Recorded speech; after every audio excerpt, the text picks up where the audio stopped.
Good morning বন্ধুরা, কেমন আছো সবাই? সবাইকে ওয়েলকাম জানিয়ে আজকের ব্লগটা শুরু করছি। তো আজ হচ্ছে সুন্দরবনের প্রথম সকাল, সুন্দরবন ভ্রমণের প্রথম সকাল। তো কাল আমরা এই রিসর্ট না হোটেল কী বলে আমি জানি না আদৌ, এইটাতে ছিলাম। তো এখন বাজে সকাল 6:30, 6টার মধ্যে কিন্তু ঘুম ভেঙে গেছে। তো উঠে দাঁত ঠাত ব্রাশ করে ফ্রেশ হয়ে স্নান টান একদম কমপ্লিট করে নিয়েছি, কেননা একটু পরে রেডি ফেডি হয়ে কিন্তু আবার যেতে হবে হচ্ছে ইয়েতে, লঞ্চে। ওদের একটা টাইমিং রয়েছে, ওখান থেকে বেরোতে হবে।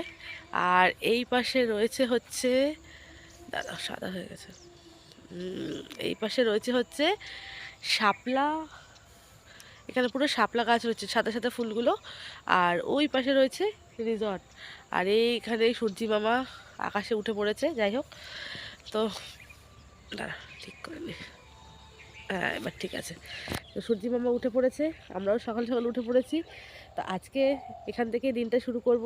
জানি না কোথায় যাব না যাব, কোথায় নিয়ে যাবে ঘুরতে কিছু জানি না। কালকে তো যাই হোক কোনোরকমভাবে দিনটা কাটলো। তো দেখতে থাকো, সঙ্গে থাকো। আর এই হোটেলের পুরো ভিউটা ব্যাক ক্যামেরা দিয়ে তোমাদেরকে একবার দেখিয়ে দিই। আমার তো বেশ ভালো লাগছে, একটা শীতের সকাল। গরমকালে হয়তো এখানে অতটা মজা আসতো না, কিন্তু যেহেতু শীতকালে কিন্তু বেশ ভালোই লাগছে। এরকম ছোট্ট ছোট্ট কটেজগুলোতে আমরা যখন মন্দারমণিতে গেছিলাম, তখনও ঠিক এইরকম কটেজের মধ্যেই ছিলাম বেশ। আর ভেতরে তো এসি ফেসি রয়েছে, অত কোনো সমস্যা হওয়ার কোনো ব্যাপার না। আর যেহেতু শীতকাল, এসির তো কোনো প্রশ্নই ওঠে না। যাই হোক, তো চলো দিনটাকে শুরু করি।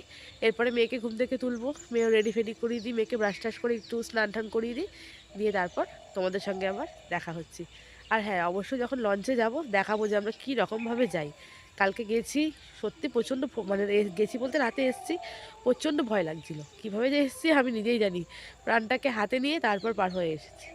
তো চলো সঙ্গে থাকো, ভিডিওটা দেখতে থাকো, আর প্লিজ স্কিপ করো না কেউ। সুন্দর সুন্দর আরও ফুটেজ তোমাদের জন্য সামনে আসছে। হচ্ছে আমাদের কটেজটা রাতের বেলা তোমাদেরকে দেখাচ্ছিলাম, কিন্তু যেহেতু অন্ধকার ছিল ভালোভাবে দেখাতে পারিনি। সেম ওই রকমভাবে আরও একটা এদিকে রয়েছে, আর এটাতে আমরা আছি। আর এই পাশেও আরেকটা রয়েছে। এটা না মনে হচ্ছে আশেপাশে তৈরি হচ্ছে, এখনও পুরোপুরিভাবে তৈরি হয়নি। তো যাই হোক, আর চারিপাশটায় না নেট দিয়ে ঘেরা আছে। মনে হয় মেবি এগুলো বাঘের জন্যই করেছে, চারিপাশটা পুরো ঘিরে টিরে রেখে দিয়েছে। আর দেখো এখানে হচ্ছে শাপলা ফুল, কি সুন্দর লাগছে দেখতে। শাপলা ফুল চাষ করেছে পুরো ঝিলটায়, কিন্তু সাদা সাদা ফুটে রয়েছে, মনে হচ্ছে পদ্ম ফুল। বেশ ভালো লাগবে। তাড়াতাড়ি আসো।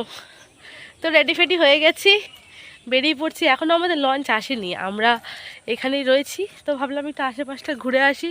আর এখনও চা খাইনি, এখানে একটা দোকান রয়েছে ঘুমটি মতন, যাব চা খাবো। তো সেই জন্যই আরও বেরোলাম। আর আজকে সেই এই যে এই ড্রেসটা পরে নিয়েছি, মেয়েকেও স্নান টান করিয়ে দিয়েছি। আর না কালকে যখন এসেছিলাম আমরা এখানে বেশ ঠান্ডা ঠান্ডা লাগছিলো, কিন্তু আজকে স্নান টান করে যেহেতু সকাল সকাল ফ্রেশ হয়ে নিয়েছি, ঠান্ডা কিন্তু একদম লাগছে না। তো চলো চাটা খেয়ে আসি আগে, তারপর তোমাদের দেখাচ্ছি আবার। এই পড়লাম চা খাওয়ার জন্য। আর আমাদের ওই দেখো এই লঞ্চটা যেটা আসছে, এটাই হচ্ছে আমাদের লঞ্চ। তো চাটা খেয়ে যাব, তারপর লঞ্চে উঠবো। আর এখন সমুদ্রে কত লঞ্চ দেখো। হ্যাঁ হ্যাঁ, দেখে আসছি। সব লঞ্চগুলো বেরিয়ে গেছে বলতে কি, ওরাও মানে সব ঘুরছে ফিরছে এইদিকে। আর যাই হোক, চাটা খেয়ে এখান থেকে বেরিয়ে পড়তে হবে, আমাদের লঞ্চটাও চলে এসছে যেহেতু। এই হচ্ছে চায়ের দোকান, চলো দেখি কি কি পাওয়া যায় চায়ের দোকানে, একটু ঘুরে এসেছি। কি কি আছে গো? বিস্কুট বিস্কুট বিস্কুট মানে এরিয়া ভাগ আছে না? হ্যাঁ হ্যাঁ, পুরো সোজা কোন দিকে গেল? ওই বিস্কুট ছাড়া কিছু নেই কাকা, কোন দিকে গেল? ওই বিস্কুট ছাড়া কিছু নেই। এটা আছে, এই পুরো না, আরে প্যাকেট বিস্কুট আছে না? প্যাকেট বিস্কুটই নেই। আর এই রোড গেটে বাংলাদেশ। কোন দিকে? ডান দিকে বাংলাদেশ। এটা দেব, এটা কি বিস্কুট খাবে তুমি? আচ্ছা দাও, ওটাই দাও, দিন একটা দিন, দিন ওটা একটা দিন। ডান দিকে বাংলাদেশ আর সোজা হচ্ছে আমাদের বঙ্গোপসাগর, তাই তো? কাগজ লাগবে না কাকু, হাতে দিয়ে দিন। হ্যাঁ একটা দিন, হাতেই দিন। না না একটাই খাই।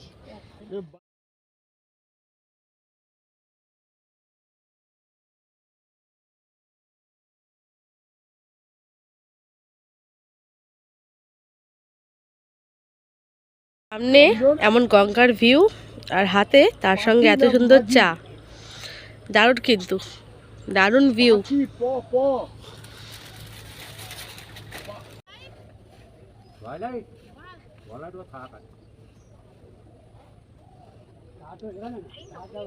মোবাইলে কানেকশনে মানে বলছে আমার তো পাওয়া যাবে না, কিন্তু ভালো পাওয়া যায় না। দেখি ওইটাই তো রাউন্ড, ওদিকে ওই দিক ঘুরে চলো, যাবে চাটা খাও। এটা দিয়ে বাজারে যাওয়া যায়, এটা দিয়েও যাওয়া যায়। ও আচ্ছা, আপনারা তাহলে এই রাস্তা দিয়ে যাতায়াত করেন বেশি না? না, এধারে আমাদের বাড়িতে এই সাইডে। ও আচ্ছা আচ্ছা। আচ্ছা, এইটা কি তোমাদের দ্বীপের মধ্যে কাকা? হ্যাঁ, এটা দ্বীপের মধ্যে তো। আমার বর নেমে পড়ছে এখন শালুক ফুল তোলার জন্য। খুব নেই তো? না না, এখানে তো জলাশয়, এখানে সাপ খোপ থাকে নাকি? দেখে সাবধানে। হ্যাঁ, একদম সামনেই আছে। দারুণ দারুণ। একটাই নাও, থাক না, ভাল লাগছে, বেশ ফুটে আছে। পিতাম ওখানে যেও না, শাপলা তো এগুলো। পিতামা যেও না, ছেড়ে দাও, টানলে আসবে। মাটি থেকে উঠেছে তো গাছ, শক্ত তাই না? ছেড়ে দাও, আর তুলতে হবে না। আমি খাই, আমার ফেভারিট শাপলা, খুব ভালো লাগে। আর রান্নাও সেরকম করতে হবে। ও আচ্ছা আচ্ছা আচ্ছা, হ্যাঁ হ্যাঁ হ্যাঁ, আমি ওপার বাংলার লোক, কিন্তু আমার মানে এপার বাংলার খাবারও ভালো লাগে। আর যেতে হবে না, ছেড়ে দাও। ও দেখো আবার ওদিকে চলে যাচ্ছে শাপলা আনার জন্য। কচুর শাক আমার বর জীবনে খায় না। হয়েছে, নিয়ে এসছো, পেয়েছো? না না না, ছেড়ে দাও।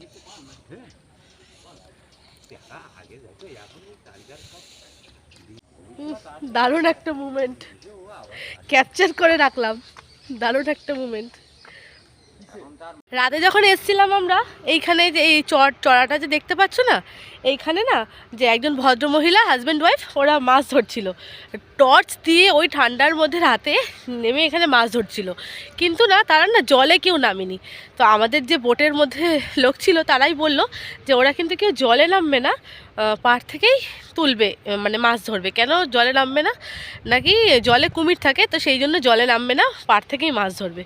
তো রাতের বেলাটা এত সুন্দর জায়গা, অন্ধকার ছিল যেহেতু, ওই জন্য বুঝতে পারিনি। তাই সকালবেলায় ফ্রেশ হয়ে বেরিয়ে পড়লাম আশেপাশে একটু ঘুরে দেখার জন্য। কেননা এত সুন্দর জায়গা, সুযোগ যখন পেয়েছি, একটু যদি না ঘুরি তাহলে মিস করে যাব। আবার জানি না কোনো দিন আসতে পারবো কি না, আর আসলেও হয়তো এই সব জায়গায় আসা হবে কি না, এটাই হচ্ছে ব্যাপার। তাই জন্য বেরিয়ে পড়লাম। চারিদিকে তাকাই শুধু শুধু জল আর জল, জল ছাড়া কিন্তু কিছুই নেই। তবুও যেন প্রকৃতির প্রত্যেকটা জিনিসের নিজস্ব সৌন্দর্যতা রয়েছে।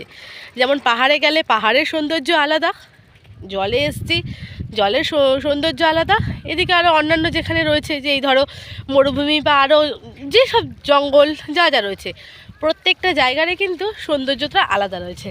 তো যখন যেখানে থাকো সেটাকে কিন্তু উপলব্ধি করে নাও। তো সত্যি ওদিকে যাবে, আমাদের তো লঞ্চ চলে এসছে। এটা বাঁধের ওপর দিয়ে হাঁটছি। আচ্ছা, কর্তা মাসে অনেক দূর এগিয়ে গেছে, বলছে চলো খানিকটা হেঁটে আসি। আর এটা না বাঁধ, আমরা এখন বাঁধের ওপর দিয়ে হাঁটছি। কতটা ভিডিও করতে পারবো জানি না, এখানে বক বক করে সারাটা দিন কাটিয়ে দিলাম। আর লঞ্চে উঠলে তো সারাদিন ঘোরাফেরা এইসবই। তো যাই হোক, এই সাইড সিনগুলো, মানে সাইড সিন বলা কি, সমুদ্রের পাশে জঙ্গল, কিন্তু সত্যি অপূর্ব লাগছে।